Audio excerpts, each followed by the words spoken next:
Hello Mario Booster, selamat datang kembali di channel Mario Angelo. Sekarang kita akan bahas mengenai Nightmares and Daydreams episode ketiga yang berfokus kepada seorang penulis novel yang teror oleh karyanya sendiri. Nah lo gimana tuh? Dan perlu diingat bahwa episode ini adalah ada adegan pelangi-pelangi alangkah indahmu ya. Tapi emang sih episode ketiga ini adalah episode paling terbaik dalam segi cerita dan juga developmentnya. Oke, gua acung jempol siapapun yang menulis naskah untuk episode 3 Nightmares and Daydreams ini ya. Nah sekarang kita akan membreakdown semua detail dan juga teori yang udah kita dapatkan untuk episode 3 ini. Dan buat kalian lagi-lagi ya yang belum menonton serial yang satu ini, silahkan kalian tonton dulu ya, karena video ini akan berisikan pembahasan spoiler alert. Link nontonnya udah gue siapkan di kolom deskripsi di bawah. Oke, so Mario Booster, let's break down this video.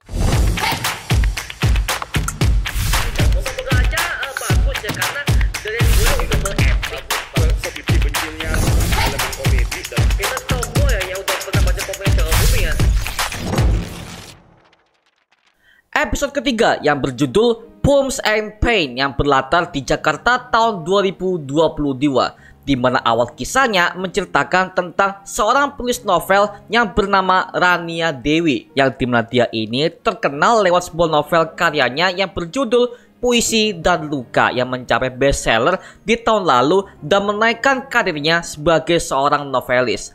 Nah, novel Puisi dan Luka ini adalah sebuah novel yang menceritakan tentang kisah seorang wanita yang bernama Laras yang mengalami sebuah peristiwa KDRT dengan suaminya setelah beberapa tahun menikah, yang isinya juga mengeksploitasi adegan masokis yang begitu verbal. Tapi yang buat si Rania ini nggak mau menulis sequel novel ini lagi adalah setiap kali dia bikin novel ini ya, dia selalu merasakan apa yang dirasakan oleh sang karakter yang ia tulis, sehingga itu membuat fisiknya menjadi sakit dan juga jiwanya juga agak terganggu.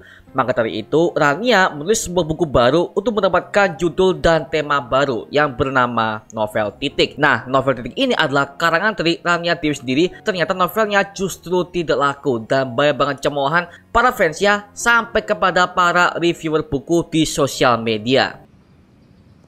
Ya, seenggaknya bikin orang kreatif lah ya. Nah, hal ini memang wajar karena dari bentuk novelnya dan juga covernya aja hanya ada lambang lingkaran seperti yang terlihat di awal adegan. Nah, by the way, lambang lingkaran ini ada artinya dalam ilmu sejarah yang berarti pemberdayaan dan juga kesejahteraan. Nah, mungkin dalam novel ini menceritakan tentang sang karakter utama yang berusaha untuk hidup dalam kesejahteraan yang ia miliki. Bahkan marketing dari buku ini ada sebuah tulisan "Don't judge the book by the cover". Itu aja udah gak menarik banget ya, sehingga itu membuat pembaca itu seakan-akan mereka itu harus membaca isi bukunya tapi covernya tidak menarik sama sekali ya, seperti itu. Nah, penerbitnya bernama Hendra Ono ini telah mengusulkan kepada Rania bahwa dia harus menulis sequel dari novelnya yang kemarin agar penjualannya meningkat dan mendapatkan uang yang begitu banyak.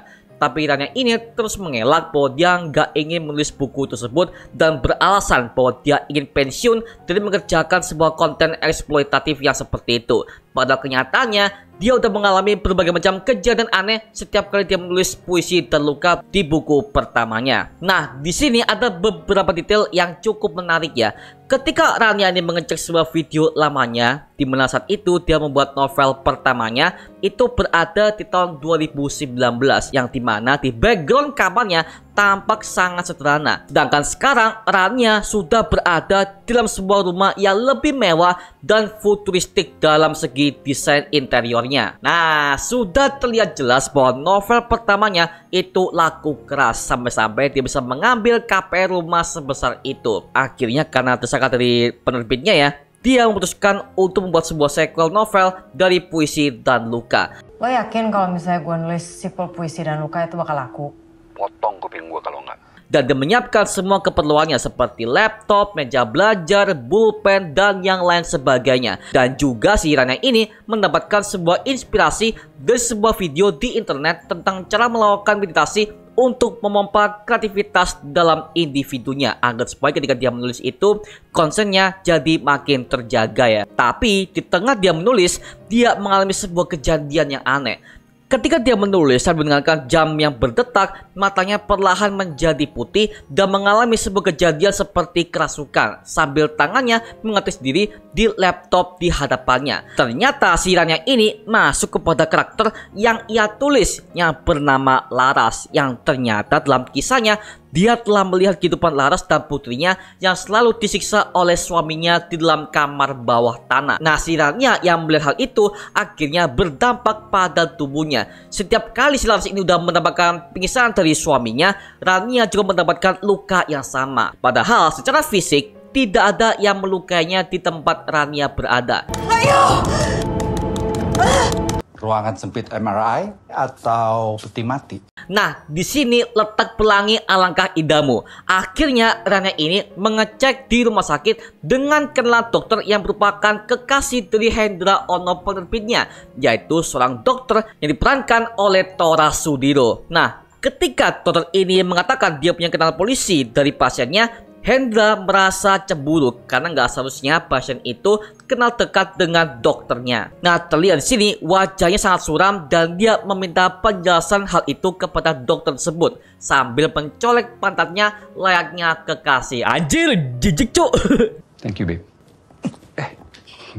Nah, ketika dia melanjutkan tulisannya lagi, dia mendapatkan penglihatan bahwa kali ini dia berhasil melihat wajah Laras untuk mengetahui siapa identitasnya. Ternyata wajahnya mirip sekali dengan si Rania. Akhirnya dia memutuskan untuk pulang ke rumah orang tuanya untuk menjelaskan semua ini. Nah, sebenarnya hubungan si Rania dengan kedua orang tuanya itu sangat tidak harmonis karena Rania pernah mengirim sebuah mobil dan gak sengaja menabrak seorang yang bernama Bang Rama hingga sampai meninggal dunia. Nah, Bang Rama ini adalah orang kesayangan orang tuanya, tapi nggak jelaskan dia ini sebagai apa, sebagai kekasih kah atau sebagai kakak dari Rania kah? Well, kurang jelas cuy ya.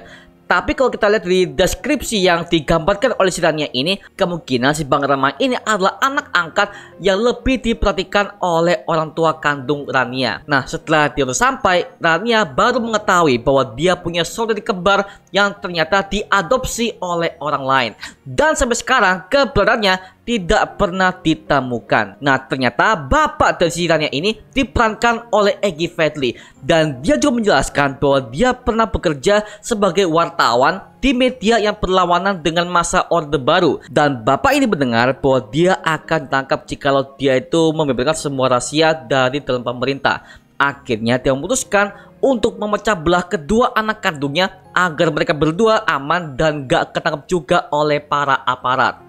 Well, kita bisa mendengar kata wartawan yang ketika dia menjelaskan hal itu kepada si Rania, yang dimana ini adalah sebuah easter egg kepada pengabdi setan kedua Komunian, yang dimana Egy Fedli juga berperan sebagai wartawan sejak tahun 1950-an yang bernama Budiman Shailendra. Dia ini awalnya bekerja sebagai wartawan di koran lokal, tapi ketika di tahun 80-an dia menciptakan sebuah majalah maya yang berisikan cerita konten horor untuk mengekspos kegiatan pengabdi setan kepada publik untuk menguak rahasia mereka.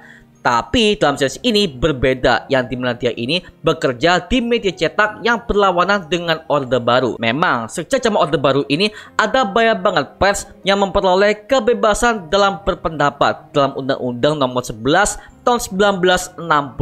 Nah, undang-undang itu mengatur bahwa pers nasional tidak dapat disensor atau dikendalikan, dan juga adanya kebebasan pers yang dijamin sebagai bagian dari hak-hak dasar warga negara, serta penerbitan tidak memerlukan surat izin apapun. Tapi kenyataannya di tahun segitu banyak sekali pers yang dimana mereka itu nggak boleh mengeksploitatif semua berita yang mereka tulis. Nah, Rania kemudian berusaha mencari tahu kembarannya dengan cara menulis ulang novelnya, dan dia mendapatkan sebuah informasi bahwa nama suaminya adalah Adrian Rajasa yang merupakan staf dari Kementerian Badan Usaha Negara alias BUN. Nah, BUN ini adalah nama plesetan dari BUMN yang merupakan badan usaha milik negara. Nah, ketika mereka mendapatkan lokasi rumahnya, Hendra dan Rania ini langsung mendobrak pintu depan dan masuk ke dalam ruangan kerja Adrian. Dan dia mendapati bahwa selama ini apa yang ia lihat itu adalah kejadian yang benar-benar nyata.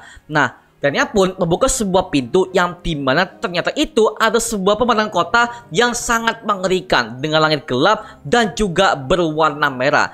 jelas bahwa lokasi ini berada di dunia Agartha, dunia bawah tanah yang diyakini lokasinya berada di bumi berongga alias Hollow Earth seperti teori yang pernah diungkapkan oleh para ahli-ahli sebelumnya. Dan kita bisa melihat ada sebuah tower di bagian tengahnya, serta ada beberapa gedung yang berada di bawahnya yang memberikan sebuah kesan bahwa Agartha ini kehidupannya seperti manusia pada umumnya, yang dimana ada rumah, gedung, bahkan tower-tower sekalipun.